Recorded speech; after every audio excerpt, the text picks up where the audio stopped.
The news warrior की team आज हिमाचल प्रदेश के उस विधानसभा क्षेत्र में पहुंची है जहां के वोटर को हिमाचल प्रदेश के सबसे इंटेलिजेंट और स्मार्ट वोटर कहा जाता है। कारण बताता हूं, मैं बात कर रहा हूं जुब्बल कोटखाई विधानसभा नंबर 65 की। इंटेलिजेंट वोटर कैसे? इस विधानसभा से दो मुख्यमंत्री रहे हैं। इंटेलिजेंट वोटर देखिए, यहाँ से ये एकमात्र सीट है जिसमें कांग्रेस पार्टी के दिग्गज नेता 6 बार के मुख्यमंत्री हिमाचल प्रदेश के स्वर्गीय श्री वीरभद्र सिंह, इस सीट से एकमात्र ऐसी सीट जहां से वो हारे हैं। तो आज कांग्रेस के जिस अभेद किले को ढाया था स्वर्गीय नरेंद्र बरागटा जी, जो कि भाजपा के दिग्गज नेता रहे हैं, बागवानों के मसीहा जिन्हें कहा जाता है, उन्हीं के ही बेटे यंग डायनामिक यूथ आइकन जिनकी हाल ही में भाजपा में वापसी हुई है, चेतन बरागटा जी के साथ। तो बहुत बहुत स्वागत है चेतन जी आपका। बहुत बहुत धन्यवाद मनीष जी, बहुत अच्छा लगा आज आप हमारे घर में आए और आज आपके साथ हम कैंडिडेट और ऑनेस्ट बात करेंगे। जी चेतन भाई, HSBC में एसोसिएट आप वाइस प्रेसिडेंट रहे, मल्टीनेशनल कंपनी का आपका एक्सपीरियंस रहा। ये जो माया जाल रहता है कॉर्पोरेट का, वहां से निकलकर आप भाजपा के अंदर कैसे आपकी एंट्री हुई? मुझे याद है 2010 की बात है ये जी। मैं अशोका रोड गया था, तो उस टाइम 2008 में फेसबुक का जो प्रचलन था वो शुरू हुआ था हिंदुस्तान के अंदर, और मेरा अकाउंट भी 2008 में फेसबुक पे आया था। तो पार्टी का ये एक कॉन्शियस डिसीजन था, निर्णय था कि हमारी जो प्रेजेंस है भारतीय जनता पार्टी की, वो युवा मोर्चा के थ्रू डिजिटल स्पेस पे हो जी। तो मैं उस दिन, अब आप बोलिए, राइट टाइप में वहाँ मैं पहुँच गया। तो मेरे से पूछा गया कि क्या आपका फेसबुक पे अकाउंट है? मैंने बोला बिल्कुल है। अच्छा। तो उन्होंने बोला तो फिर युवा मोर्चा का आप बना सकते हैं अकाउंट? मैं जी बिल्कुल बना दूंगा, क्योंकि हम तो ऑब्वियसली इसी विचारधारा से थे। बनाया और उसके बाद उसको थोड़ा सा आगे बढ़ाया और कुछ लोगों को उसको बोला कि इसको पॉपुलर करे, जो थोड़े इन्फ्लुएंसर्स थे उस टाइम, क्योंकि उस टाइम बहुत कम इन्फ्लुएंसर्स होते थे। तो बढ़ते बढ़ते हम उस राह पे चल पड़े सोशल मीडिया पे। और फाइनेंशियल बैकग्राउंड से, कि मैं एक फाइनेंशियल एक्सपर्ट या मैं फाइनेंशियल बैकग्राउंड से था, MBA मेरी, और जो मेरा वर्क एक्सपीरियंस था वो सारा बैंकिंग को लेकर था। परंतु मैं आस्ते आस्ते डिजिटल स्पेस में चल पड़ा और जाते जाते मेरे को बताया गया कि मैं काफ़ी एक्सपर्ट हूँ, पर ये ऐसा शुरू हुआ और मेरे को लगता है मैंने कुछ सीखा नहीं, ये during the course of time मैं चीज़ों को सीखते रहा। पहली जिम्मेवारी क्या आपको मिली थी इसमें सोशल मीडिया में? मनीष जी, मैं सबसे पहले भारतीय जनता पार्टी युवा मोर्चा में मेरे को राष्ट्रीय कार्यसमिति का सदस्य बनाया गया 2010 में, और साथ में मेरे को इसका प्रभार दिया गया। कुछ टाइम के बाद, 1-2 महीने बाद, की जैसे ही मैंने आपको बताया कि सोशल मीडिया को आपको चलाना है, फिर बाद में एक नई पोस्ट क्रिएट की गई, उसमें IT और सोशल मीडिया, एक हो गया डिजिटल क्रंचिंग, डेटा क्रंचिंग वाला, जिसको हम IT बोलेंगे। इसमें हम व्हाट्सएप, टेलीग्राम वगैरह वगैरह आप सब कुछ इंक्लूड कर सकते हैं। जो डिजिटल स्पेस है, उस टाइम सिर्फ ऑर्कुट होता था, आई रिमेंबर, और फेसबुक होता था, और हल्का हल्का ट्विटर भी आना शुरू हो गया था। तो फिर मेरे को वहाँ पे जो भारतीय जनता युवा मोर्चा की कार्यसमिति के साथ साथ मुझे इसका कन्वीनर या IT हेड बनाया गया, पूरे नेशनल का, पूरे हिंदुस्तान का। तो उस वक्त आपकी क्या पैकेज था जब आप भाजपा में आए थे? अच्छा पैकेज था। देखिए, हमने सुना है कि आप लाखों का पैकेज छोड़ बहुत बहुत बहुत बढ़िया पैकेज था। मैं ओवरसीज असाइनमेंट्स भी कर चुका था। देखिए, मेरा मानना है हर व्यक्ति उसमें कोई ना कोई राष्ट्र, जो जिसको बोलते हैं राष्ट्र निर्माण के लिए, उसको कहीं ना कोई स्टेप्स लेने चाहिए। अब कोई व्यक्ति बॉर्डर पे लड़ाई लड़ता है या बॉर्डर पे खड़ा होता है, आप सच्चाई को सामने लेकर आते हैं लोगों के बीच में। अब कोई व्यक्ति ऐसे होते हैं जो परिवार की वजह से या अपने पैशन की वजह से वो काम में इतने जिसको बोलते हैं इन्वॉल्व हो जाते हैं कि वो राष्ट्र निर्माण के लिए कुछ नहीं कर सकते। तो उनके पास जो सबसे बड़ा जरिया है राष्ट्र निर्माण का, टू पे टैक्सेस एंड टू पे टैक्सेस ऑन टाइम। तो मेरे को लगा कि मैं शायद वो उस कैटेगरी में आया। अच्छा पैकेज था और मैं राष्ट्र निर्माण के लिए टैक्स पे करते रहा जी। सबसे पहले आपको अप्रोच किसने किया? जैसे होता है कि हम किसी नेता से हम मोटिवेट होते हैं। अनुराग ठाकुर जी उस टाइम वो राष्ट्रीय अध्यक्ष थे भारतीय जनता पार्टी युवा मोर्चा के। मैं उनके संपर्क में आया और उन्होंने बोला कि आपने इसका प्रभार करना है। और तब उनको ये जो निर्देश आए थे वो उस टाइम हमारे माननीय संगठन मंत्री रामलाल जी होते थे कि डिजिटल स्पेस में हमारे को बढ़ना है, तो मैं उनके उसमें आया। उसके बाद उनका मार्गदर्शन मिला। फिर हमारे एक अरविंद गुप्ता जी होते थे, अभी अमित मालविया जी हैं IT हेड, उससे पहले अरविंद गुप्ता जी थे, 2014 का जो चुनाव है उन्होंने स्पीयरहेड किया था, तो उनका भी मेरे को काफी मार्गदर्शन डिजिटल स्पेस में और IT क्षेत्र और सोशल मीडिया क्षेत्र में मिला जी। उसके बाद आपने अपनी फौज तैयार कर दी पूरे इंडिया के अंदर। फिर आपके सामने है युवा मोर्चा की जो प्रेजेंस थी। मुझे आपको एक बड़ा इंटरेस्टिंग सा मैं वाक्य बताता हूँ। एक मैं डिजिटल स्पेस डिजिटल वर्कशॉप हम कर रहे थे, तो मुझे याद है उस टाइम के शायद वो प्रदेश अध्यक्ष थे गोवा के, तो वो मीटिंग में उठे तो उन्होंने बोला कि तुमने जो इसका नाम रखा है वो BJYM क्यों करा है, इसका नाम युवा मोर्चा क्यों नहीं है। तो मैंने शायद उनको ये आंसर दिया था कि कुछ चीजें, क्योंकि आप तो विचार के हैं, आप तो युवा मोर्चा के कार्यकर्ता है, आप संघ बैकग्राउंड से हैं, आप लगातार हमारे को साथ चलेंगे, पर कुछ चीजें ऐसी होती है जो ब्रांडिंग करनी पड़ती है। तो उस टाइम हमारे को बड़ा चैलेंज भी था, पर हमने ब्रांडिंग करी BJYM की और वो शब्द उसके बाद बड़ा पॉपुलर हुआ। तो ये छोटे छोटे मोटे चैलेंजेस थे जो चलते रहे, रास्ते में आते रहे, और हमने बहुत जबरदस्त टीम पूरे हिंदुस्तान में खड़ी करी। और मैं इसको बड़े गौरव के साथ आज मैं बता सकता हूँ, ऐसा नहीं है कि चेतन ब्राक्टा का बहुत बड़ा कंट्रीब्यूशन है, ये एक टीम वर्क होता है। हम तो सिर्फ एक दिशा दे सकते हैं, लोगों को उसमें चलना पड़ता है। पर आई एम वेरी प्राउड, और मैं इस बात को मानता हूं कि मैं नितिन गडकरी जी के साथ मैंने काम किया है, उनकी मैंने राजनाथ सिंह जी के साथ किया है, अमित शाह जी के करा है, अनुराग ठाकुर जी के साथ किया है, पूनम महाजन जी के साथ किया है, और हमारे अभी वर्तमान में जो राष्ट्रीय अध्यक्ष है JP नड्डा जी के साथ करा। और उन सब लोगों का मेरे को मार्गदर्शन उस पूरी जर्नी में मिला। आपने इसका, आप मुझे फायदा बता सकते हैं, जैसे आपके IT हेड बनने के बाद क्या परिवर्तन आपने देखा कि भाजपा के अंदर परिवर्तन आया, और कहाँ कहाँ हमने जीत दर्ज की है? मैं आपको एक बड़ा इंटरेस्टिंग सा वाक्य बताता हूँ। 2013 में मैं थोड़ा सा उसको आपके क्वेश्चन को अलग से ले जा रहा हूँ। 2013 में एक हमने जोड़ने के लिए मेरे को बोला गया कि काफी लोगों को जोड़ो, और उस टाइम हल्की सी कांग्रेस भी एग्रेसिव होनी शुरू हो गई थी, युवा करके। राहुल गांधी को सपोजिटली वो युवा बोलते हैं, तो इसमें मारो कि इसको चैलेंज को करने के लिए आप क्या करेंगे। तो एक हमने वो चलाए जिसको हम कॉम्पिटिशन बोलते हैं, do you want to meet Modi. उस टाइम वो माननीय मुख्यमंत्री गुजरात हुआ करते थे। If you want to meet Narendra Modi chief minister, please like the button. और सेकेंडली उसका जो सब्सिक्वेंट क्वेश्चन था, राष्ट्र निर्माण के लिए, नेशन बिल्डिंग के लिए आप अच्छे सुझाव अपने दीजिए। तो इसके थोड़े छोटी ट्रिक्स करी हमने, और इस पे हमारे जो प्रेजेंस थी डिजिटल स्पेस पे बहुत ज्यादा बढ़ी। और फिर जो अच्छे मार्को जो आए थे, मेरे को अभी तक याद है 1 लाख से ऊपर सुझाव आए थे कि राष्ट्र निर्माण के लिए क्या करना, उसमें से हमने सिलेक्ट करे थे। और फिर हमने उनकी हाई टी अरुण जेटली जी के साथ करी थी। उस दिन मुझे याद है शायद उनको लैंड करना था, मोदी जी को आ नहीं पाए थे, पर अरुण जेटली के साथ ऐसा हुआ था। डिजिटल स्पेस में हर दिन चैलेंज होते हैं।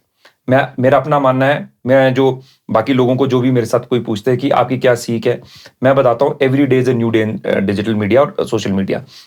कई बार ऐसा लगता है मनीष जी कि ये जो पोस्ट है बहुत ज्यादा हिट हो जाएगी, बहुत ज्यादा वायरल हो जाएगी, और मैं आपको कन्फेस कर रहा हूं, ऑनेस्टली मैं इसको एडमिट कर रहा हूं, वो बुरी तरह से पिटती है। और जो पोस्ट आप सोचते नहीं है वो बहुत भयंकर वायरल हो जाती है। तो इसमें कोई रूल्स नहीं है, ठीक है। थोड़े बहुत आपको वो करना पड़ता है कि लंच के टाइम अगर आप पोस्ट करेंगे या रात को 9 बजे के बाद पोस्ट करेंगे, इंस्टाग्राम के एल्गोरिदम्स अलग चलते हैं, ट्विटर के अलग चलते हैं, फेसबुक के अलग चलते हैं। अगर वो थोड़ा सा आप करेंगे तो स्ट्रीट स्मार्ट करेंगे तो होगा, परंतु I don't think so there is any science of social media. ये लगातार एवरी डे आपको इन्वेंट करना पड़ेगा और एवरी डे आपको एक्सपेरिमेंट करना पड़ेगा जी। और मुझे बिल्कुल याद है कि 2014 का जो मिशन था मोदी जी का प्रधानमंत्री बनने का, उसमें सबसे ज्यादा रोल सोशल मीडिया का था, जो कि कांग्रेस अब समझ रही है। बहुत टाइम लगेगा। मैंने आपके किसी कलीग से बात भी करी थी, मैं Congress has to do lot of catching, वो हमारे को कभी पकड़ ही नहीं सकते हैं इस स्पेस में। और मैं कोई इसको एरोगेंट होकर नहीं बोल रहा हूं, मैं इसलिए बोल रहा हूं क्योंकि मैंने काम करा है इस पे, और हमारे लोगों ने ऐसी टीम्स क्रिएट करी है जो मेरे को लगता है कांग्रेस के लिए इनविंसिबल बन गए हैं हम अब। एक और आरोप कांग्रेस लगाती है कि व्हाट्सएप यूनिवर्सिटी और ये जो IT सेल है ये फर्जी खबरें चलाता है, इसमें कितनी सच्चाई है? कैसा है कि वहां से आप ऑनेस्ट जवाब दे रहे हैं, मैं इसलिए पूछा हूं कि ऐसा कोई है आपका सेल की एक कोई पोस्ट लिख दी और उसी को बोल दिया कि इसको वायरल करो जी सारे? तथ्यों से होता है, थर्ड पार्टी चलती है, लेट्स बी वेरी ऑनेस्ट, होता है, सारी चीजें होती है। परंतु अगर आपको लगता है, देखिए हम एक चीज बोलते हैं, लक्ष्मण रेखा को कभी क्रॉस ना करें।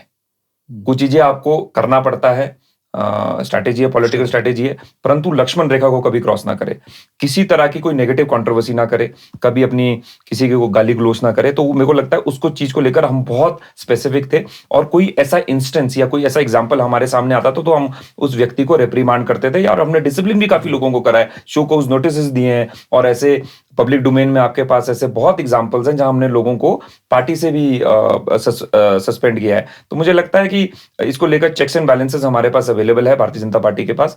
दूसरा जो सबसे इंपॉर्टेंट है, देखिए लीगल रिकोर्स आपके पास है, आपके पास सीएम के जो एक जो नोडल जो उनकी वेबसाइट है, वहां पे भी आप फेक न्यूज को रिपोर्ट कर सकते हैं। अगर कहीं लगता है, मैं तो आपके माध्यम से, आपके चैनल के माध्यम से सबको बोलता हूं, अगर कहीं भी पब्लिक डिस्कोर्स में, चाहे भारतीय जनता पार्टी हो चाहे कोई भी लोग, अगर कोई गलत रिपोर्टिंग कर रहे हैं, गलत कुछ इंफॉर्मेशन फॉल्स कर रहे हैं, तो आप उसको करिए ना, आप उसको अथॉरिटीज के पास लेकर आइए। इससे चीजें अच्छी होंगी और एक ऐसा वातावरण बनेगा। देखिए, कांग्रेस और भाजपा दोनों अपनी विचारों की लड़ाई लड़ रहे हैं, हमारा कुछ विचार है, उनका कुछ विचार है। मैं उस विषय पे नहीं जाना चाहूंगा, आप ज्यादा इसमें समझदार हैं, परंतु किसी तरह का कोई ऐसा काम ना हो जिसमें हम बिल्कुल ही पर्सनल एनिमी बन जाएं। तो लक्ष्मण रेखा नहीं क्रॉस करनी पड़ती। लीगल रिकोर्स कांग्रेस के पास भी अवेलेबल है, एक कॉमन मैन के पास भी अवेलेबल है, और हमारे पास भी अवेलेबल है, इसको यूज करना चाहिए। जी चेतन भाई, 2010 से लेकर 2018 तक आप आईटी के हेड रहे, उसके बाद आपको हिमाचल की जिम्मेवारी मिल गई, यहाँ भी आपने टीम बिल्डअप की। ऐसे क्या कारण रहे, इतनी शिक्षा दीक्षा संगठन में आपने ली, पिताजी आपके कद्दावर नेताओं में से हिमाचल प्रदेश के भाजपा के ना, और जुब्बल कोटखाई से भी और शिमला से भी वो विधायक रहे, मंत्री भी रहे, भाजपा ने बड़ा कुछ दिया। ये आपके लिए बड़ा ही टफ जो सवाल है। तो ऐसे क्या कारण और कैसी परिस्थितियां रही कि आपको, जिसको आपने बिल्डअप किया, पूरा टाइम दिया, लाखों का पैकेज छोड़ दिया, आप उसी के अगेंस्ट खड़े हो गए? हाँ, मैं आपको बताता हूँ। अब क्योंकि ये पहला क्वेश्चन मेरे से ये पहले भी पूछा गया था, पर मैंने इसका इतना इलाबोरेट आंसर नहीं दिया था। पर मुनीष जी, आज मेरे को लगता है ये मेरे को बात आपके सामने और इस सब माध्यम से, क्योंकि क्वेश्चन बड़ी जगह पूछा गया था। भारतीय जनता पार्टी उस क्षेत्र में खड़ा किसने किया? ठीक है, बरागटा जी का बहुत बड़ा उसमें हाथ रहा, पर वो ओवर द इयर्स हुई है। बरागटा जी ने शायद वो मार्गदर्शन किया, लीड करा वहां पे, और उस गढ़ को तोड़ा।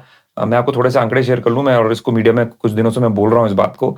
1977 में आपने स्वीप करा, रोहडू और रामपुर जैसी जो कांग्रेस की सीटें थी वो भी तोड़ी, परंतु जुब्बल कोटखाई फिर भी कांग्रेस के पाले में गया था 1970 में, जब जनता पार्टी की प्रचंड वेव चली थी। 2007 में हमने इसको तोड़ा। तो भारतीय जनता पार्टी खड़ी हुई, और खड़ी कौन करते हैं? कार्यकर्ता खड़ी करते हैं, वहां के जो पूरा संगठन है वो खड़ा करते हैं।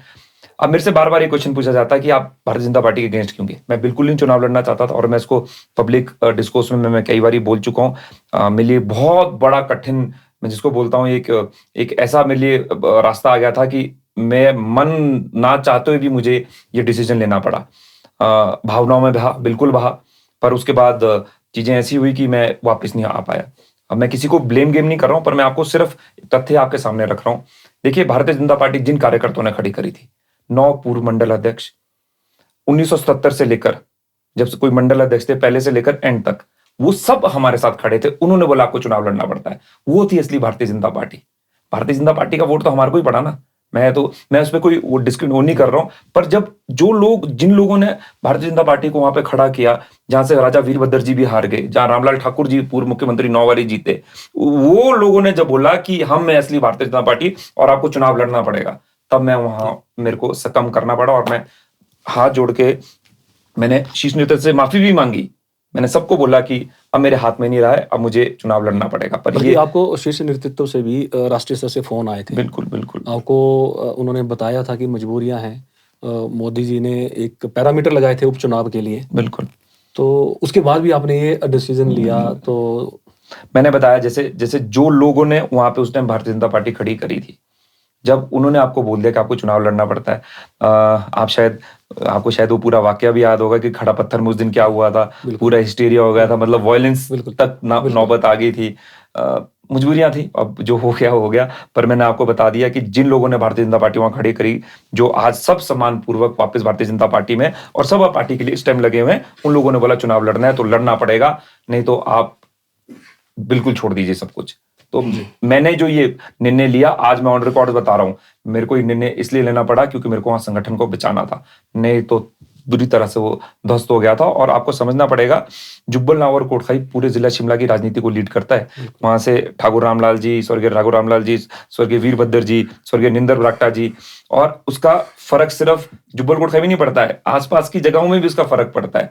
तो हमने वहां संगठन को बचाया, मेरा ये मानना था। ठीक है, कम्युनिकेशन इश्यूज हुए, कुछ चीजें मेच्योरली हैंडल करनी चाहिए थी, जहां मेरी भी गलती हो सकती है, मैं उस बात को मानता हूं, पर चीजें ठीक हो सकती थी। पर मेरे को लगता है जो चीज होगी होगी। मेरे को भी खेद है, परंतु मैं इसलिए चुनाव लड़ा क्योंकि वहां के हमारे जो लोगों ने मेरे को बोला कि आपको लड़ना पड़ेगा चुनाव। आपके साथ एक बहुत ही वाकया हुआ था, पिताजी आपका स्वर्गवास हो गया उनका, और उसके बाद आपके साथ सेंटिमेंट्स काफ़ी थे लोगों के। आपने पूरी फोर्स लगाई, आपका आईटी के आप एक्सपर्ट थे, और उसके बाद आपको कहाँ लगता है कि सीट कैसे लूज कर गए आप? एक टैक्टफुल, कहाँ पे चूक हुई थी? हाँ मैं आपको बता रहा हूँ, ये कभी जब आपके लोगों को इतना कॉन्फिडेंस था कि हमें जाना है इंडिपेंडेंट और हमने लड़ना है और चुनाव जीतना है। देखिए, पहले तो मान सम्मान की लड़ाई थी, एक नंबर 1। नंबर 2, मेरे को लगता है जो 27 की रैली हुई हमारी, बहुत बड़ी रैली हुई, और जुब्बल नावर कोटखाई के, मेरे को लगता है जिला शिमला के इतिहास में कभी भी इतनी बड़ी रैली किसी इंडिपेंडेंट ने तो कभी करी नहीं होगी पूरे हिमाचल प्रदेश में। वो बहुत ज्यादा बड़ी रैली हो गई थी, और मेरे को लगता है वहाँ स्ट्रैटेजिकली हम गलत हो गए, वो ओवर कॉन्फिडेंट हो गए, और हमारे लोग की रैली थी, कोटखाई की रैली थी, 27 अक्टूबर को हुई थी, और उसके बाद हम सब ओवर कॉन्फिडेंट हो गए, इंक्लूडिंग मी। मैं इस बात को मान रहा हूँ, कैमरे में बोल रहा हूँ कि मैं भी ओवर कॉन्फिडेंट हो गया, और सब कार्यकर्ता थोड़े से लेट बैक हो गए। मेरे को लगता है वो जो 3 दिन थे वो गड़बड़ा गए। और मुझे भी ध्यान है कि उस आपके जो चुनाव था, मैं बराबर उसको लीड कर रहा था, देख रहा था, तो मैंने भी कहा था कि सबसे जो इंटेलिजेंट वोटर है वो जुब्बल कोटखाई नावर का वोटर है। मैं बार बार इस चीज़ को कोड कर रहा था, क्योंकि हम भी वहाँ पर जो हमारी टेक्निक्स रहती हैं सर्वे की, पता करते हैं, तो उसमें हमें भी यही रिपोर्ट मिल रही थी। जी जी जी जी जी कि आपके साथ सेंटीमेंट्स काफी थे। जी जी जी जी जी पर थोड़ी सी चूक हुई है, जो आपने कहा कि स्ट्रैटेजिकली गलती हुई है। अब देखिए, चुनाव सेंटीमेंट्स पे अकेले नहीं जीता जाता, सेंटीमेंट के साथ स्ट्रैटेजीज भी होती है, और स्ट्रैटेजीज बिल्कुल शाम को 5 बजे तक, जिस दिन आपका वोट पड़े। तो शायद मेरे को लगता है वो जो स्ट्रैटेजीज थी वो हमारी 27 को हल्की सी फेल हुई, परंतु फिर भी आप देखिए 13 दिन के अंदर 42% वोट पड़ना, कांग्रेस के गढ़ में 24,000 के करीब करीब वोट पड़ना, वो बहुत बड़ा मायने, और वो दर्शाता है कि हमारे लोग मान सम्मान के लिए लड़े। और एक हमारे जो क्षेत्र है वो हमेशा इमोशनल रहा है, तो वो भी एक हमने उसको चैनलाइज करा जी। फिर घर वापसी कैसे हुई, कैसे मन में आया फिर घर वापसी को? राष्ट्रीय अध्यक्ष जी का बहुत बहुत धन्यवाद, उन्होंने मेरी बहुत मदद करी। मैं लगातार, जब चुनावों के बाद मैंने उनसे, शुरू में तो ठीक है वो थोड़े गुस्से में थे, मेरे उनके साथ पारिवारिक संबंध रहे हैं, वो हमारे पड़ोसी भी रहे हैं, तो मैंने अपना केस प्लीड किया उनके सामने। ठाकुर जयराम जी, माननीय मुख्यमंत्री जी, उनके सामने मैंने अपने आप को प्लीड किया कि क्या क्या इश्यूज हो गए थे। माननीय पवन राणा जी, सुरेश कश्यप जी, और जो हमारे प्रभारी थे अविनाश राय खन्ना जी, उन सबके सामने मैंने अपना केस प्लीड किया। तो मैं आपको सच बताऊं जी, मुझे लगता नहीं था कि मेरी वापसी इतनी जल्दी होगी। मेरे को था, मतलब कहीं उसमें तो था ही कि बैक ऑफ द माइंड कि चुनावों के जब आचार संहिता लगेगी तो उस टाइम मेरी वापसी होगी, पर शायद I was also surprise, I was also shocked कि इतनी जल्दी मेरी वापसी हो जाएगी। अब वो ये सवाल तो मेरे को लगता है आपको उनसे पूछना पड़ेगा कि एग्जैक्टली क्या हुआ, पर मैंने अपना केस प्लीड किया, और जो चीजें हुई उसको मैंने माना, गलती हुई है। आपके पिताजी स्वर्गीय नरेंद्र बरागटा जी, उनका बहुत बड़ा नाम है, बागवानों के मसीहा उनको कहा जाता है। उनके कहने से सरकार ने भी काम किए हैं। आजकल ऐसा कहा जा रहा है कि जब से आपने चुनाव लड़ा है तब से सरकार ने वहाँ काम करना बंद कर दिया है। झटका लगा है जयराम जी को कि हमने सब कुछ दिया को जुब्बल कोटखाई को, और उन्होंने बदले में 2600 वोट दिए। यही थे ना, 2600 के आसपास वोट थे। क्या सच है कि वहाँ रुक गया है विकास का कार्य? ऐसा नहीं है, या उन्होंने दिया था? देखिए, बहुत काम किया जी। वहाँ पे शांता जी ने बहुत काम किया। उन्होंने, मेरे को याद है हमारे गांव में सिर्फ एक नलका हुआ करता था, फिर सारे घरों में नलके आए हमारे। वहाँ पे धूमल जी ने बहुत काम किया, और जयराम जी ने बहुत ज्यादा काम किया उस क्षेत्र के लिए। सब तीनों मुख्यमंत्रियों ने हमारे क्षेत्र के लिए बहुत काम किया, और ऑब्वियसली जो जो जो इस विकास की धारा को जिसने बहाया वो स्वर्गीय निंदर बरागटा जी थे। धक्का लगा होगा पार्टी को, ऑब्वियसली इतनी बेकार परफॉर्मेंस रही, पर मैं भी भारतीय जनता पार्टी का था ना, शायद वो जो काम का जो एक एडवांटेज था वो मेरे को मिल गया। परंतु इतिहास में कभी भी 2 एसडीएम हिमाचल प्रदेश में एक साथ कभी अनाउंस नहीं हुए।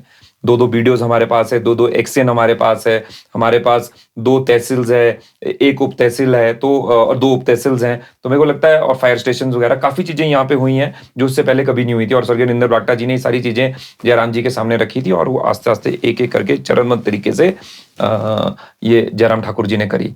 तो मेरा मानना है कि शायद क्योंकि मेरे को भारतीय जनता पार्टी का ही माना जाता था, और चुनावों के बाद मैं हमेशा ये बोला करता था कि मैं तो स्वयं सेवक हूँ, मैं तो भगवा में हूँ, भगवा में था और भगवा में रहूंगा, तो शायद उसका फायदा उधर के बदले इधर मिल गया। मतलब जीतते तो भाजपा में ही जा, स्पोर्ट कोई मैं तो ओपन फोरम पे बोलता था इस बात को कि जाना तो जीतने, अगर मैं जीत गया तो मैं सीधे ओकोवर जाना था, उसके बाद उसी दिन मैं ओकोवर पहुंच जाता जी। पर चलो वो हुआ नहीं। चेतन भाई, आपके पिताजी बागवानों के मसीहा कहे जाते हैं और भाजपा के एकमात्र नेता रहे हैं जो आवाज उठाते रहे हैं। आप जानते हैं शिमला जिला कांग्रेस का गढ़ है, आजकल भी एजिटेशन चले हुए हैं बागवानों को लेकर। क्या आप उसके बारे में क्या कहना चाहेंगे? जीएसटी बड़ा मानते हैं, बड़ा कुछ इश्यूज थे, हम मानते हैं प्रॉब्लम्स हैं। अब आप एजिटेशन कर रहे हैं तो कोई ना कोई प्रॉब्लम तो रही होगी, चलो वो भी मानते हैं हम। पर जब प्रॉब्लम रिजॉल्व हो गई, जब हम पार्टी में अंदर आए, उसके बाद हमने इमीडिएटली, इनफैक्ट मैं जब पार्टी में बाहर भी था तब भी मैं मुख्यमंत्री जी से बात करते रहा हॉर्टिकल्चर को इशू को लेके। देखो, आप इस बात को समझना पड़ेगा, निंदर बरागटा जी की वजह से मेरे को हॉर्टिकल्चर का काफी इन डेप्थ नॉलेज है, तो मुझे पता है सरकार कैसे सोचती है, कैसे इश्यूज को रिजॉल्व करना पड़ेगा। अब 92 या 93 में एक बहुत बड़ा सेब का एजिटेशन हुआ था, उसमें बरागटा जी भी थे उस एजिटेशन में, और उसके बाद 2022 में एजिटेशन हो रहा है। अब किस बात को हो रहा है? आप 20 पॉइंट्स जो हमारे वामपंथी मित्र और कांग्रेस के जो लोग हैं उन लोगों ने रखे। अब उसमें से जो अधिकार क्षेत्र हिमाचल प्रदेश सरकार का है वो 5 का करीब करीब थे, और वो माननीय मुख्यमंत्री जी ने माने। जैसे जीएसटी को कम करा, जयराम ठाकुर जी पहले मुख्यमंत्री हिमाचल प्रदेश में बने, पूरे हिंदुस्तान में बने जिन्होंने जीएसटी को मैन्युअली रिफंड करा। जैसे कि 20 करोड़ की उन्होंने जो सब्सिडीज लंबे थी वो कंसर्न डिपार्टमेंट्स को रिलीज करी, इसकी फर्स्ट इंस्टॉलमेंट जो एमआईएस की पेमेंट्स थी वो करी। तो जो इश्यूज भारत सरकार के अंडर थे उसको छोड़कर जो हिमाचल प्रदेश सरकार के अंडर थे उन्होंने उसको ठीक करा। अब उसको लेकर हल्ला गुल्ला, उसको लेकर आपने उसको बहिष्कार कर रहे हैं। देखिए, मैं इसको बिल्कुल क्लियरली मानता हूं और मुझे पता है मुझे लोगों ने बहुत बुरी तरह से ट्रोल किया, परंतु अगर आपका व्यक्ति एक बागवान अंदर नहीं रहेगा और रोड पे नारे लगाएगा तो फिर आपकी बात अंदर कौन पहुंचाएगा? तो मैंने तो शायद वो संवाद करने की कोशिश करी, मैं सेतु बना सरकार और बागवानों के बीच में, और जो सरकार काम कर सकती तो हमने माननीय मुख्यमंत्री जी से रिक्वेस्ट करके और बागवानी मंत्री जी से रिक्वेस्ट करके वो हमने करवाए। इसमें सुरेश भारद्वाज जी भी हमारे साथ लगे, हमारे जो जिला के सारे नेता थे वो भी लगे, और हमने उन चीजों को करा। अब जैसे उन्होंने एक डिमांड रखी कि जो एप्पल की जो इंपोर्ट ड्यूटी है उसको बढ़ा दीजिए। अब मैं हिस्टोरिकली जो हमारे वामपंथी मित्र हैं, जो राकेश सिंघा जी इनको लीड करते हैं, हमारे कांग्रेस के मित्र है विक्रमादित्य जी, मैं इनको जरा एक चीज इनको याद करा देना चाहता हूं, और वो मेरे को अगर नहीं है तो उसको बात को रिफ्यूट कर दें। सबसे पहले स्वर्गीय निंदर बरागटा जी ने स्वर्गीय अटल जी को बोलकर, धूमल जी उस टाइम मुख्यमंत्री थे, 2001 या 2 में, मेरे को 2 याद नहीं आ रहा है, इंपोर्ट ड्यूटी बढ़ी 30 से 50%। और उस टाइम मैं दिल्ली में पढ़ा करता था, तो मेरे सामने की बात है जब ये हुआ और अटल जी ने उसमें साइन करे उस फाइल में, तो हमने बढ़ाया।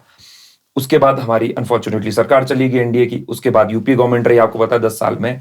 आनंद शर्मा जी जो हमारे प्रदेश से बिलोंग करते हैं, हमारे जिला से बिलोंग करते हैं, किसने बाउंड रेट साइन करा डब्ल्यूटीओ में? आपको वो तो है नहीं कि एक दिन आप साइन कर दोगे और दूसरे दिन आप रिट्रीव कर दोगे। आनंद शर्मा जी ने उसको साइन करा। अब हम 50% से ऊपर नहीं जा सकते किसी भी हालत में, तो उस इश्यू को लेकर अब ये हमारे ना जयराम जी उसमें कुछ कर सकते हैं ना मोदी जी कर सकते, बिकॉज आप सिग्नेटरी हो डब्ल्यूटीओ के। तो ऐसे इश्यूज उनको लेकर आए, महंगाई कम कर दो। अब मेरे को पता है कि जैसे आप इसको रिलीज करेंगे मैं ट्रोल होऊंगा। अब महंगाई जयराम जी अकेले तो नहीं कर सकते ना। अब मैंने कुछ दिन पहले बोला ये सामूहिक प्रयास है, इसमें बाइडेन को भी लगना पड़ेगा, इसमें पुतिन को भी लगना पड़ेगा, because it is international effect जो होता है। अब एक आपने कार्टेल तैयार कर दिया शिपिंग कंपनीज का, वहां जो उसके फ्रेट बढ़े तो बढ़ते रहे, लॉकडाउन की वजह से इतने इश्यूज हुए। ये सारी चीजें अकेले जयराम जी तो नहीं कर सकते। अब ठीक है, क्रूड ऑयल कम आ गया, ब्रेंट ऑयल कम आ गया, अब महंगाई कम होने वाली है, तो क्या वामपंथी मित्र और कांग्रेस के जो हमारे मित्र है अब उसका धन्यवाद करेंगे जयराम जी का कि जो महंगाई कम होगी? नहीं, परंतु ये लोग सिर्फ राजनीतिक रोटियां सेक रहे थे। मैं तो अभी भी उनको बोलता हूं, मैं तो जो वहां के विधायक है जुब्बल नावर कोटखाई के, जो अपने आप को बागवानों के वो आजकल रिप्रेजेंटेटिव बन रहे हैं, आइए ना फोरम पे बात करते हैं। सिंघा जी, विक्रमादित्य जी, आप भी सजेशन दीजिए। शायद हम कुछ चीजें ठीक ना कर रहे हो, आप हमारे को बेटरमेंट की वो दीजिए। यही तो ब्यूटी है इंडियन डेमोक्रेसी की। आप हमारे को बताएंगे, हम चीजें ठीक करेंगे। पर मेरे को लगता है बागवानी के इश्यू को लेकर किसी तरह की राजनीति हम टॉलरेट नहीं करेंगे। मनीष जी, मैं एक और बात आपको यहाँ से याद दिलाना चाहता हूँ, स्मरण करना चाहता हूँ। एसडीएम की घोषणा, दो एसडीएम बने और ऐतिहासिक निर्णय था ये माननीय मुख्यमंत्री जी द्वारा खड़ा पत्र में अनाउंसमेंट करी थी कि दो हमारे एसडीएम बैठेंगे। चुनाव हम हार गए, भारतीय जनता पार्टी भी चुनाव हार गई, वहां से रोहित जी हमारे सम्मानीय विधायक बने, परंतु उन्होंने एक बारी भी सरकार के साथ संवाद नहीं करा कि एसडीएम बैठने चाहिए। मैं लगातार पार्टी से बाहर था, पार्टी के अंदर थे, तो जब जैसे हम पार्टी के अंदर आए उसके बाद आपके एसडीएम भी बैठ गए, वीडियो की घोषणा भी हो गई, बाकी जो लंबे काम थे सारे हो गए। 9 महीने 10 महीने ऑलमोस्ट जो बैकफुट में हमारी कॉन्स्टिट्यूंसी गई, I think Rohit Thakur ji is to be blame for this. वो उन्होंने बात ही नहीं करी। मैं हर जगह आंकड़े इसके शेयर करता हूं। 2 व्यक्ति और जीते, अर्की वाले जीते और भवानी पठानिया फतेहपुर से जीते। आप देखिए कितना बजट ले जा चुके हो। और रोहित जी वो लगातार बस एक ही चीज रोते हैं, जब वीरभद्र जी की कमेंट थी कि मेरी राजा साहब सुनते नहीं है, अब आजकल उन्होंने नया ड्रामा शुरू कर दिया कि मेरी जयराम जी सुनते नहीं है।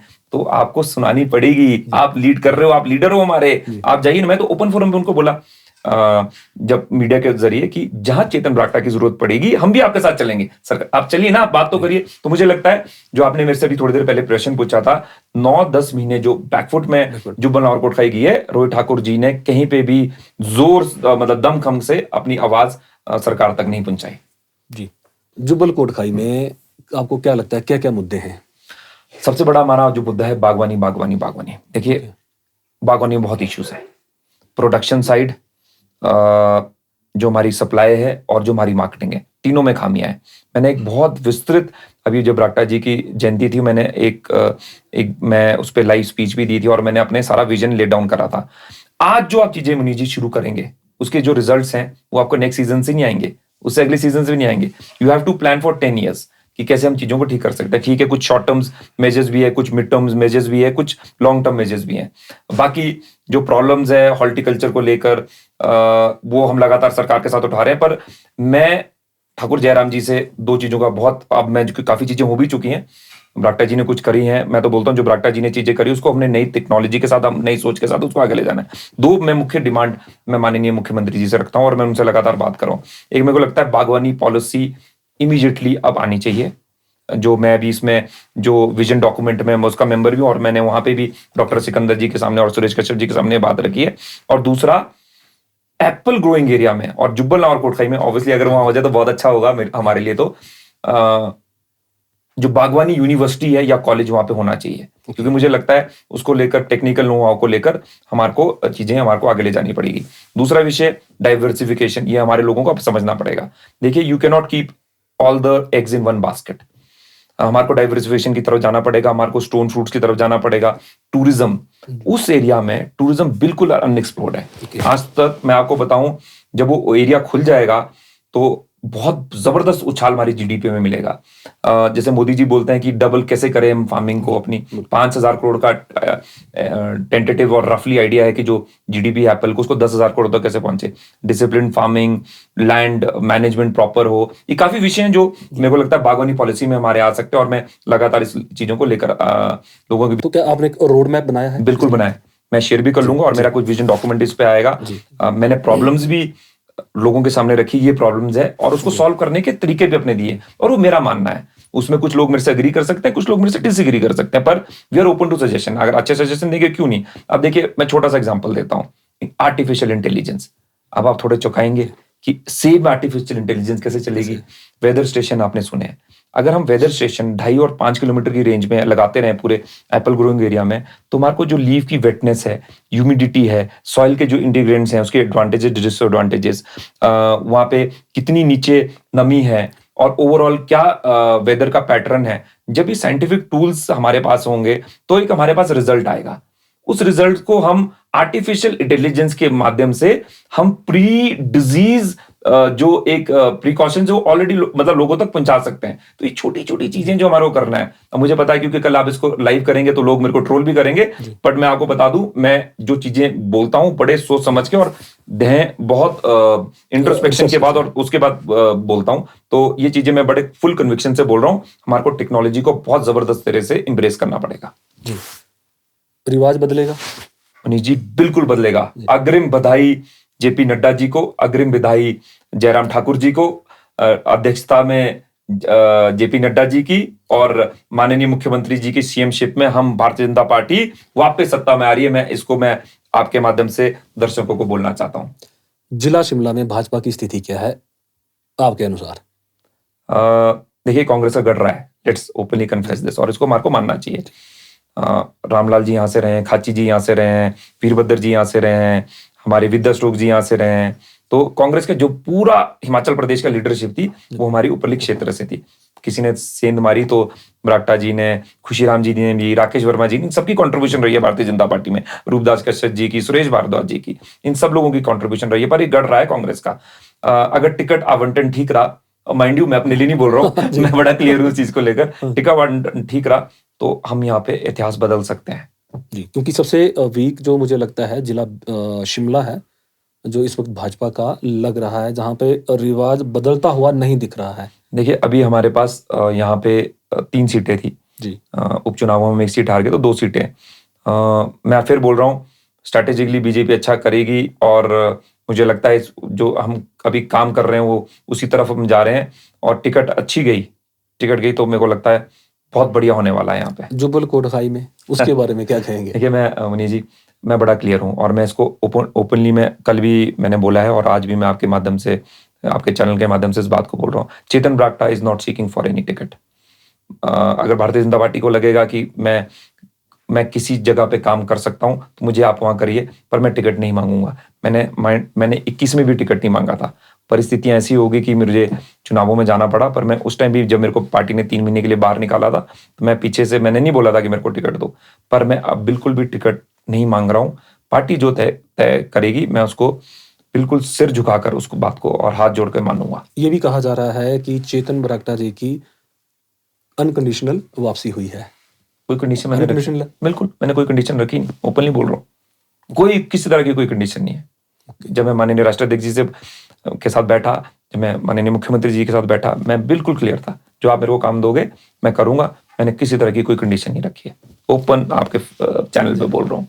जिला शिमला में अगर आपके पास ऑप्शन दी जाए तो कहां पर आपको लगता है कि ऐसी कौन सी सीटें हैं 8 सीटों में से जहां पर आपको लगता है कि भाजपा को आप बोल सकते हैं कि आप मुझे ट्राई कर सकते हैं? अगर आपको पूछा जाए मेरे को, हाँ, कि आपको चेतन जी, हमें लग रहा है कि ये 8 सीटें हैं शिमला की, तो आप बताओ जुब्बल कोटखाई को छोड़कर। देखिए, मेरे को लगता है मनीष जी, हर जगह कोई ना कोई चेतन बरागटा जरूर होगा। कोई ना कोई मेरे से ज्यादा इंटेलिजेंट, मेरे से ज्यादा पढ़ा लिखा, मेरे से ज्यादा एक्सपीरियंस्ड होगा। तो पार्टी को तय करना है। और अच्छे देखो, स्ट्रैटेजिकली बीजेपी बहुत अच्छा खेलती इन द सेंस बड़े साइंटिफिक सर्वेज होते हैं। जी, आपको भी पता है, मेरे को भी पता है। तो जो बेस्ट मैन है वो बाहर निकलेगा और जैसे अंग्रेजी में कहावत बोलते हैं, let the best man win. और वो best man Bharatiya Janata party के उनके आई एम श्योर उनके रडार में होगा कि कौन किस, चाहे ठियोग हो, चाहे रोडू हो, चाहे रामपुर हो, और मोटा मोटा बिसात बीत चुकी है, आपको ही पता है जी। चेतन भाई, एक और अफवाह यहाँ पर राजनीतिक गलियारों में चली है कि इस बार आपको यहाँ से शिमला शहरी से भी उड़ा सकते हैं क्योंकि आप जब आप चुनाव लड़े थे आजाद, तब उस टाइम भी ये अफवाहें थी कि मेरे कैंडिडेट उतरेंगे जब ये नगर निगम एमसी के चुनाव होंगे। बिल्कुल ठीक बात है। देखिए, मैं मानता हूँ कि हमारी जो पहाड़ की पॉपुलेशन है जुब्बल कोटखाई की, वो और स्पेशली जुब्बल नावर कोटखाई की, वो बहुत ज्यादा यहाँ पे शिमला में रहती है। पर मैंने भी ये रूमर्स में लगातार सुनते रहता हूँ कि मैं शिमला से लड़ रहा हूँ। कभी मेरे को कोई कुसुम्पटी से लड़ा रहा होता है, कभी मेरे को कोई जुब्बल कोटखाई से लड़ा रहा होता है, कोई बोल रहा है इसको टिकट ही नहीं मिल रहा। तो मेरे को लगता है ये अफवाहें चलती रहेंगी। अच्छा है, अगर मेरा नाम हर जगह से चल रहा है और मैं चर्चा में, तो इसका मतलब मिले तो एडवांटेज है, सीधी सी बात है। पर मैं आपको फिर मैं इस बात को मैं बोल रहा हूँ, मैं किसी तरह का कोई भी चुनाव लड़ने के लिए मैं नहीं देख रहा हूँ। जो पार्टी तय करे मेरे लिए और हम उसके लिए जिम्मेवारी के लिए बिल्कुल तैयार हैं। आप यूथ आइकन हैं, आपने नेशनल लेवल पर काम किया है, सोशल मीडिया आईटी के रूप में भी पूरी अपनी फौज बना दी है आपने। क्या मैसेज देना चाहेंगे, खासकर आपकी जो फिटनेस है उसको देखकर? ये बड़ा इंटरेस्टिंग आपने सवाल पूछा और मेरा मानना है, देखिए हमारे क्षेत्र में मैं अपने क्षेत्र की बात करता हूँ क्योंकि वहाँ की जो वस्तु स्थिति उससे मैं काफी अवगत रहता हूँ। चिट्टे की प्रॉब्लम बढ़ती जा रही है, ड्रग्स की प्रॉब्लम बढ़ती जा रही है और ये बहुत बड़ा सोशल इशू बनते जा रहा है, खासकर जिला शिमला में बन रहा है। और मैंने ऐसे परिवार देखे हैं जो मेरे आसपास के परिवार हैं जो इस नशे की लत से उनके बच्चे बेचारे जो उसमें आ गए हैं, फैमिलियां टूट रही हैं, हमारा समाज टूट रहा है। इसको रोकने के लिए बड़े अलग, ये बहुत बड़ा विषय है, इसके बारे में हम बाद में चर्चा करेंगे। पर मेरा मानना है कि इससे बड़ा नशा एक और है, उस नशे को बोलते हैं फिटनेस का नशा। अगर मैं आपको सच बताऊं मनीष जी, अगर किसी को नशा चढ़ जाए ना, तो मेरे को लगता है चिट्टा चूटा कुछ ड्रग्स इसके सामने नहीं है। मैं हर जगह ये बोलता हूँ और यूथ के साथ इसलिए मैं, और not just for the sake of preaching, because I have done it on my self. अगर आपको फिटनेस का कोई एक आप स्पोर्ट्स उठा लीजिए, आप बेशक क्रिकेट खेलिए, आप बेशक बैडमिंटन करिए, आप लॉन टेनिस करिए या मेरी तरह रनिंग करिए, आप मानेंगे नहीं इस बात को। मेरी आप आर्काइव फोटोज दे सकते हैं, 2012 तक मैं शायद ऑलमोस्ट 95-96 के करीब में मेरा वेट था और मेरा वेट कम हुआ क्योंकि मैंने रनिंग शुरू करी। फिर मैं प्रोफेशनली मैंने टूर्नामेंट्स में भी रनिंग में करे, मैंने काफी मैराथन, हाफ मैराथन दौड़ी है। मैंने हाईएस्ट एक बारी मैंने 40 किलोमीटर करा था, 42 फुल मैराथन होती है, 2 किलोमीटर से मैं रह गया था, मेरे बड़े क्रैम्प्स आ गए थे। तो मेरा मानना है कि कहीं ना कहीं हर व्यक्ति को एक स्पोर्ट्स उठाना चाहिए, वो स्पोर्ट्स आपका पैशन होना चाहिए। पैशन होने के बाद आप देखेंगे आपके अंदर जो एक सेल्फ कॉन्फिडेंस है, जो एक ओवरऑल आउटलुक और जो आपकी पर्सनालिटी है वो एकदम ट्रांसफॉर्म होती है। जैसे मैं एक छोटा सा एग्जांपल आपको देता हूं, जब मैं रनिंग करता हूं, अभी तो काफी दिनों से मैं सच बताऊं मैंने नहीं करी है, पर जब मैं करता हूं तो जैसे मैं कुछ टाइम के बाद वो ऑटोमेटिकली जो रनिंग है वो मेडिटेशन में कन्वर्ट हो जाती है और that has overall help me in my overall character, overall personality. तो मुझे लगता है हर व्यक्ति को एक ना एक स्पोर्ट्स जरूर खेलनी चाहिए और इसका कोई उम्र नहीं है। आप 40 प्लस हैं, आप 45 प्लस हैं, आप 30 प्लस हैं, कभी भी आप कोई गेम खेल सकते हैं। आपको इतनी अच्छी गेम्स हैं, मैं तो बोलूं चेस खेल लो, चेस में इतनी ब्रेन की आपकी वो होती है। तो जी, चेतन बरागटा जी के पॉलिटिकल आइडल कौन है आज की डेट में? नरेंद्र मोदी जी, और मैं किसी से इंस्पिरेशन लेता हूं तो अटल जी, और ऑब्वियसली मेरे पिताजी स्वर्गीय नरेंद्र बरागटा जी। कितना नुकसान हुआ उनके जाने का? पर्सनली तो बहुत हुआ, पर देखिए अभी भी आपको समझना पड़ेगा, इसलिए नहीं क्योंकि मेरे पिताजी, आप खुद इसका ऑन ग्राउंड सर्वे कर लीजिए। जब भी एप्पल में कभी ना दिखते तो आती हैं, क्योंकि कभी ऐसा होता नहीं कि बिल्कुल सो, हमेशा लोग उनको याद करते हैं। उनको ऑलमोस्ट 1.5 साल हो गया है स्वर्ग में जाए हुए, अभी भी लोग बोलते हैं जो बरागटा जी ने काम करे थे उसका कोई अनमैच्ड, अनपैरेलल है वो। तो मेरा तो नुकसान हुआ है, मेरी फैमिली का नुकसान हुआ है, परंतु मेरे को लगता है बागवानी क्षेत्र का बहुत बड़ा नुकसान हुआ है। और आजकल वो चल पड़ा है, एक मैड रेस चल पड़ी है, सब बागवानी का मसीहा की ब्रांडिंग अपने को करने के चक्करों में। और मुझे लगता है जो बरागटा जी ने काम करे हैं, बहुत टाइम लगेगा उस कीर्तिमान तक पहुंचने के लिए। तो आप उनके अधूरे सपनों को पूरा करने का मिशन लेकर चले हैं? बिल्कुल, मैं तो बोलूं उन्होंने कुछ नहीं करना नहीं जी, उन्होंने फाउंडेशन ले डाउन करी हुई है, ब्लूप्रिंट ले डाउन करा हुआ है, उसको नई सोच और नई टेक्नोलॉजी के साथ उसको सबको मिलकर आगे लेके जाना है, बस इतना काम करना है। बहुत उन्होंने काम करा था बागवानी के लिए। द न्यूज वॉरियर के पॉलिटिकल अड्डा पर आज हमारे साथ थे यूथ आइकन चेतन बरागटा जी। इस इंटरव्यू का काफ़ी लंबे समय से हम भी इंतजार कर रहे थे और पब्लिक भी इंतजार कर रही थी। वो जानना चाहते थे, जो बातें आपने खुलकर बोली तो वो सुनना चाहते थे, तो आज आपने खुलकर हमारे इस द न्यूज वॉरियर के प्लेटफॉर्म पर अपने मन की बात की है। मैंने जो भी चीजें बोली है, आपने बहुत अच्छा शब्द बोल दिया, मन की बात है। सारा कुछ जो मेरे दिल में था, जैसे स्पेशली मैं कहीं किसी भी चैनल पे इस बात को नहीं बोला था कि आपने पार्टी को छोड़ के क्यों गए और क्यों आपने चुनाव लड़ा, मैंने उसका आंसर भी दिया। और मैंने जो चीजें बोली मैंने दिल से अपने बोली, कोई मैंने इस पे कोई वो नहीं करा है जी। तो बहुत बहुत धन्यवाद सर आपका, और हम आपके भविष्य के लिए भी आपको शुभकामनाएं देते हैं। उज्जवल भविष्य। धन्यवाद। Thank you sir.